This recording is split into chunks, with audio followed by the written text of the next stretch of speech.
Namaskar. In this video I would like to start a topic of sadhana. It's a very big topic and I have many thoughts swarming in my mind, aspiring for expression. So I think there will be several videos about this topic. What is sadhana? The root verb sad means to complete oneself. Sadhana is the process of completion. I'm incomplete and I'm trying to become complete. That is sadhana. And normally we equate the word sadhana with meditation. We say, have you done sadhana? Are you ready to eat? Let's go. But actually sadhana is much wider word and it defines all the processes aiming at liberation. There is internal sadhana, and internally we are overcoming different temptations of the mind, so-called ripus or enemies of the mind: lust, anger, jealousy, attachment, greed, pride. These 6. We are trying to overcome those temptations of the mind. We're trying to liberate the mind from those temptations. And that is subtler, inner portion of sadhana. Another portion of sadhana is concerned with the external world. And it is concerned with overcoming so-called fetters of the mind. Laja, bhaya, grina, shanka, the shame, shyness, hatred, fear, doubt, the complexes, different complexes, the complex of cultural spirituality, superiority, complex of heritage, then hypocrisy, and vanity. So there are these 8 fetters. They bind our mind. They don't allow to express the mind properly in the external world. And we fight with those fetters to be able to express ourselves in the external world properly. So these are both sadhanas. One sadhana is for the spiritual liberation, and another sadhana is for attaining the economic freedom, the cultural freedom, the intellectual freedom, the social freedom, the political freedom. These are all sadhanas. And the combined name of all the sadhanas is Tantra, the science of overcoming staticity, the science of overcoming ignorance. Normally, people have this notion that there are many spiritual paths, because we have many religions, we have many traditions, we have many yogas, etc. But if you analyze deeper, if you look in the essence of the path, from the psychological and spiritual point of view, you will understand that there are no spiritual paths. There is only one spiritual path, and that is the life of a being, of a human being. And that we call sadhana. That we call sadhana. And in that sadhana, there are stages. The first stage of sadhana, and I want to talk about the stages, I want to talk about the entire duration of the path. The first stage is the stage of acquiring power. Sounds good, eh? Mastering the power is called Shakti stage. And when you move on the path of Shakti, you become Shakta. Okay, what is the point? There is this consciousness and there is energy. Every object consists of consciousness and consists of energy.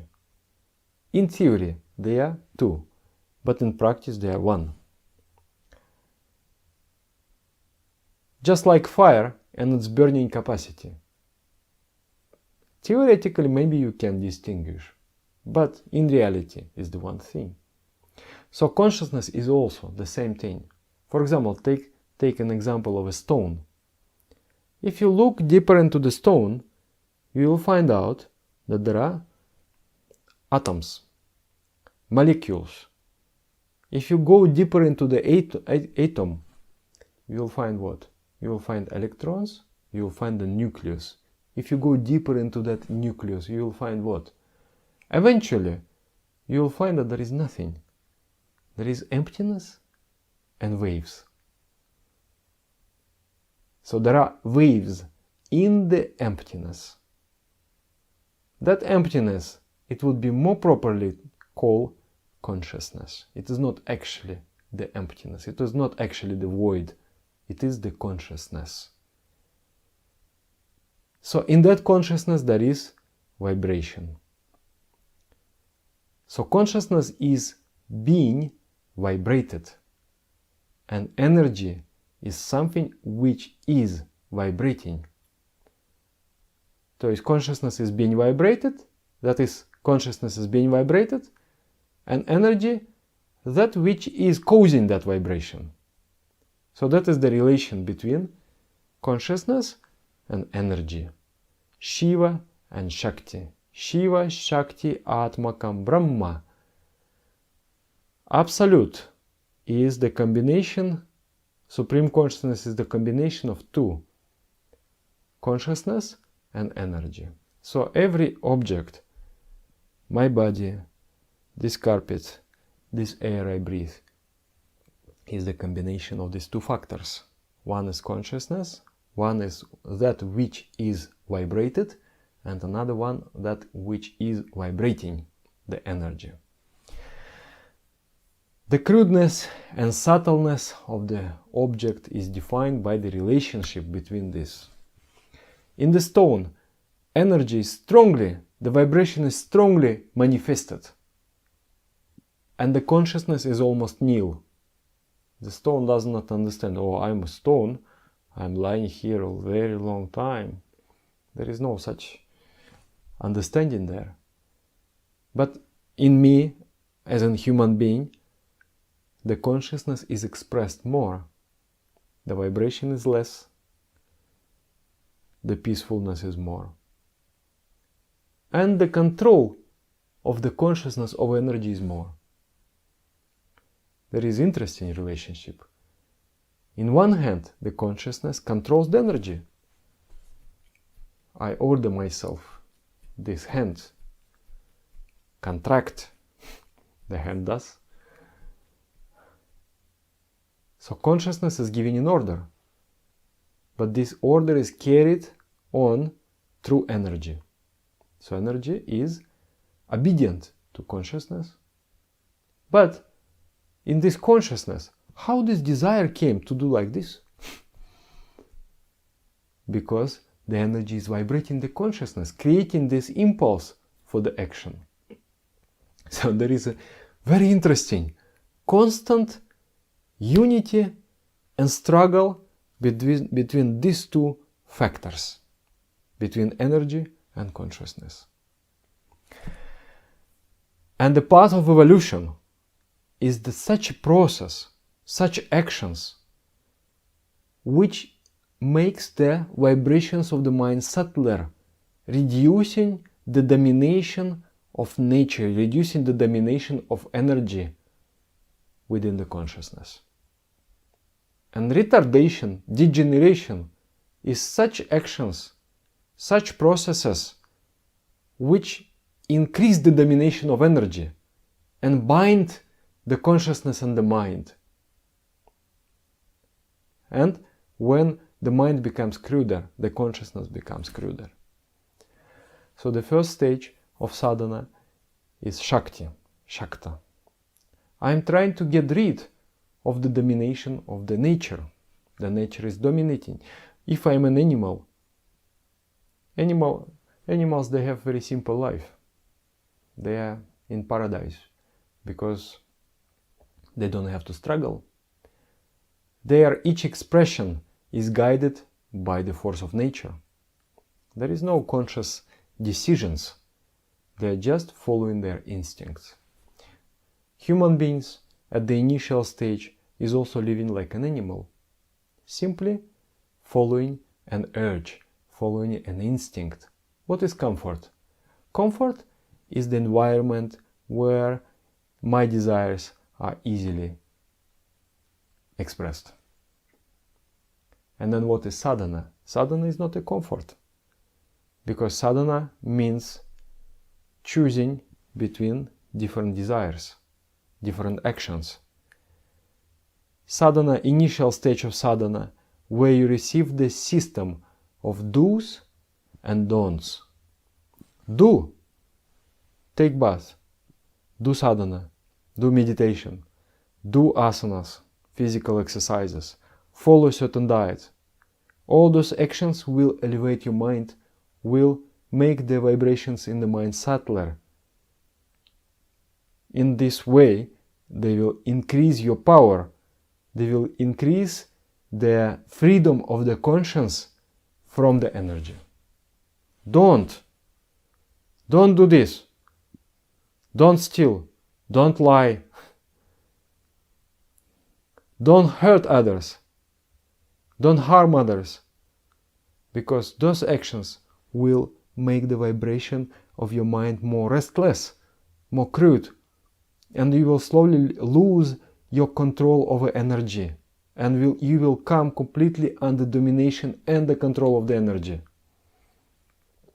Yes, there is interest in this. And in another video I'll explain about these two paths. One path is to rule over energy, and that is the dark path. And another path is to liberate yourself from the influence of energy and resist the temptation to rule the energy. Anyway, that is a big topic, isn't for another half an hour of a video, but it's very fascinating. So Shakta sadhana is because I'm evolving from the cruder stages. So to say goodbye to those crude expressions of life is a little bit sad. I feel, oh, it was kind of nice, those crude things. But I have to let go of the past. I have to let go of the primitive expressions of the mind. And that is the path of evolution. The spirituality is two things. One is to forget something which is crude, something which makes me cruder. Because there is this law, as you think, so you become. So if you think of crude things, the mind becomes crude. And if you think of the subtlemost, the mind becomes subtle. So that is the process. Forget the crude, meditate on the subtle. But it starts with forgetting the crude. Because if you not forgetting the crude, then how you can meditate on the subtle? The mind is busy, mind is occupied. Let's say if there is this, landing, like when the airplane is landing, if this road, what you call it, the lane, is busy, is occupied, the airplane cannot land.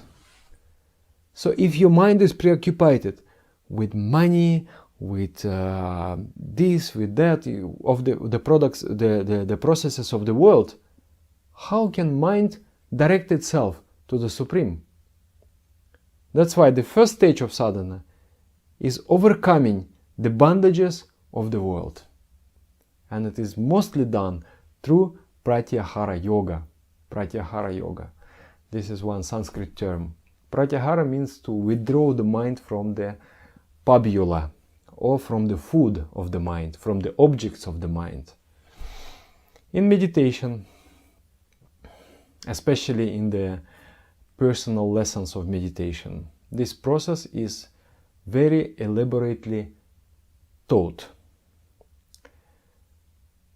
At first, spiritual seeker have to take the mind out of the external environment. once the world is gone, once I'm not thinking about the world. Secondly, I have to take the mind out of my body. Once the body is gone, once the body is no more, then I have to withdraw my mind from the mental expressions, from the thoughts. And when the mind is getting suspended, then I'm ready for the higher spirituality. So this suspending of the mind, suspending of this attachment of the mind to the objects is called Pratyahara Yoga. So in meditation, I have seen this miraculous effect of meditation because, like people, myself, I had so many bad habits, smoking, drinking, and when I started to meditate, half a year I was doing this process, and something was invisibly changing within myself. And then at one moment I just felt, I don't need it anymore. I want to leave it. I want to quit it. And in one stroke, I stopped all those bad habits. Never I felt any attraction to those bad habits. This is such a powerful process of Pratyahara. You do Pratyahara and slowly, your temptation, your fascination with the material existence diminishes. And you find subtler expressions in life, which is much more, which brings you much more happiness, much more joy. This is one thing. Another thing of the Pratyahara, so one thing is to do meditation. Even the basic meditation that you do, there is a simple process of Pratyahara there as well. And if you do it every day, you will see that how much your life is changing. Within 1 year, I guarantee you, there are many beautiful changes will happen to your life. Another process of Pratyahara is in day-to-day life. For example, there is a food on the plate, and that food is a crude vibration. If I let go of my greediness and I eat it, I will go down in my vibration. My mind will become crude. So I have to meditate that this food is not food, but it is the expression of the Supreme Consciousness. The Divine Consciousness has become embodied in this food, and then now I'm consuming it. So this thought dilutes the greed, it elevates the mind, it channels the propensities of the mind. Instead of greed, I'm feeling the divine touch, and I'm eating in a very calm state of mind. I'm eating in a very inspired state of mind. And in this way, my mind doesn't become crude. My mind rather gets elevated. Also, I meet someone, I talk to someone. And especially since I'm doing meditation, my mind is supposed to be subtle. But if the person is not doing meditation, I come in touch and my mind goes to the same level. So now I have to meditate that divinity is in that person, and I am communicating with that divinity, not with the form, not with the shape, but with that divinity. So this process is called Madhu Vidya, or sweet knowledge. Madhu Vidya. Such knowledge that makes every action sweet. Sweet knowledge. There is another process of Pratyahara. It is called Varnargyadan or Guru Puja. In sweet knowledge, you ascribe the idea of divinity to the object, and then you take that object.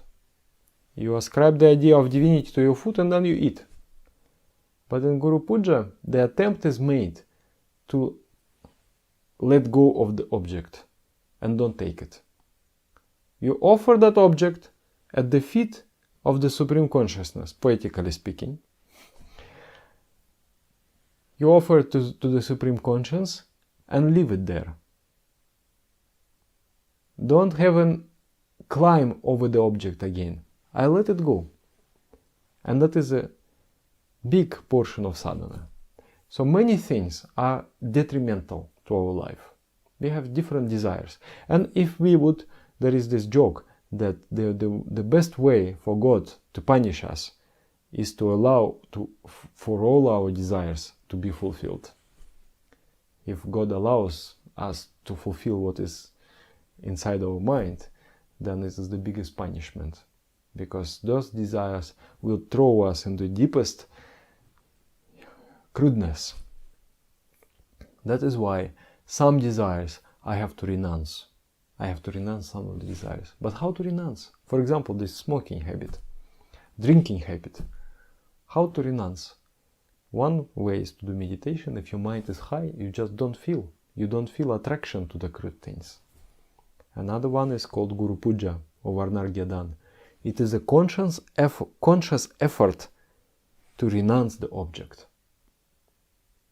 This is very, very, very interesting. I find it very interesting. I find that this renouncing is a subtle change in the heart. You are attached to something. Why are you not stopping smoking? Because you don't want. You want to continue smoking. So to stop smoking, you need to want it. You need to want to quit the smoking, and not simply want intellectually somewhere at the surface of your mind, but you have to want it from the core of your heart. And that desire to change, to really truly change from the core of your heart, is the mother of all changes. So instead of quitting the smoking, you work on that readiness. You become ready for that. And then it will happen. Then you will make a little effort and you will get rid of this bondage. For that you need also divine help. I find it is very helpful to ask and to pray the Supreme, help me to become ready. Help me, please, help me to become ready to change myself. Because it is also through divine grace this change in the heart happens in you. There is this song, and I find that there is a very deep spiritual meaning. Tomare bhalobeshe, tomare paurashe, jujite shatabada prashtut achiyami.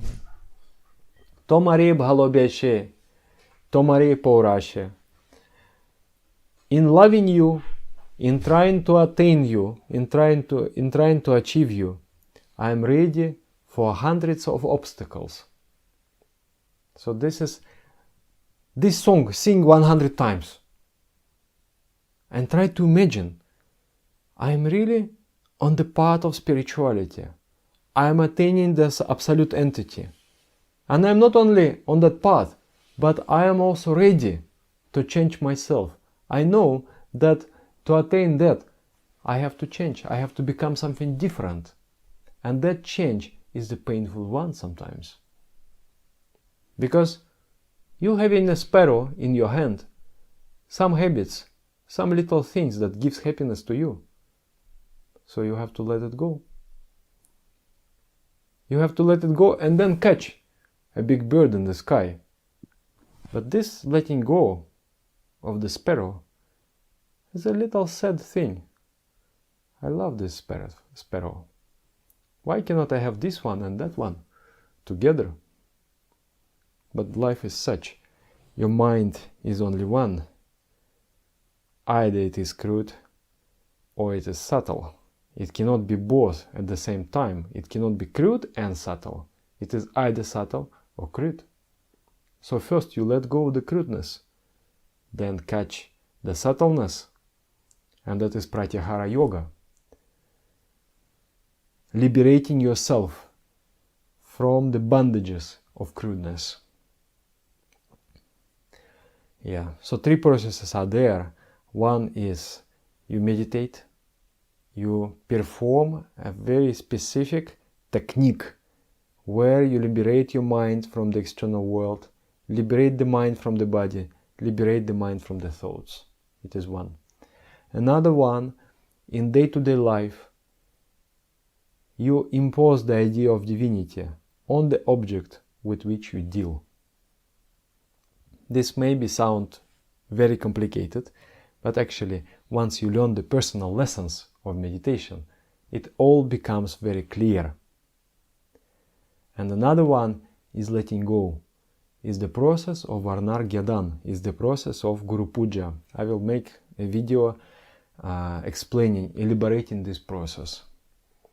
You are trying to renounce the desire. You are trying to let go of the desire. And that is not a simple suppression. Oh, I will not take it anymore. You want to eat that cake. Accept it. Yes, I want to eat that cake. Don't lie to yourself. Don't say that I don't want to eat this cake. Yes, I want to eat that cake. But I want not to want. And I really want not to want. And I am cultivating this readiness within me. I am ready to let it go, this sparrow. Let it fly. And I am catching the big one. So that requires some courage. That requires some courage. Until you catch the big one.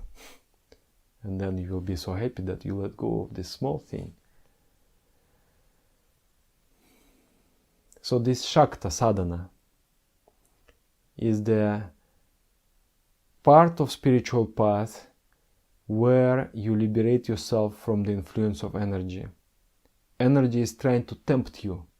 Eat this, drink that, associate with that, but you say, no, I'm not interested. I'm letting it go. I'm letting it go. I'm letting it go. In that process, you become the master of energy, and energy cannot influence you. And when this have been accomplished, you have become a perfect Shakta. I will explain, there is another video it requires to explain the path, the stages of this Shakta Sadhana, and I will talk about power, the power. We love power so much. The power is there. We human beings, we always like to acquire power, and there is a path of acquisition of power, but it is a dark one. That path leads to darkness. So I will talk about power, I will talk about love, I will talk about love for power and the power of love, about the dark path and the path of light, and how we should move. You will make your own conclusions. Thank you very much. I will appreciate if you write in the comments, is it interesting, this topic, what you think also, and if it is clear or not, if you understood it or not, because it's a little, is a bit deep, philosophical. Yeah, but I like this topic very much, and I find it helps my understanding on the spiritual path, and it motivates me properly. It makes me sober also. But this topic will take some more videos to understand completely. Yeah, thank you. Namaskar.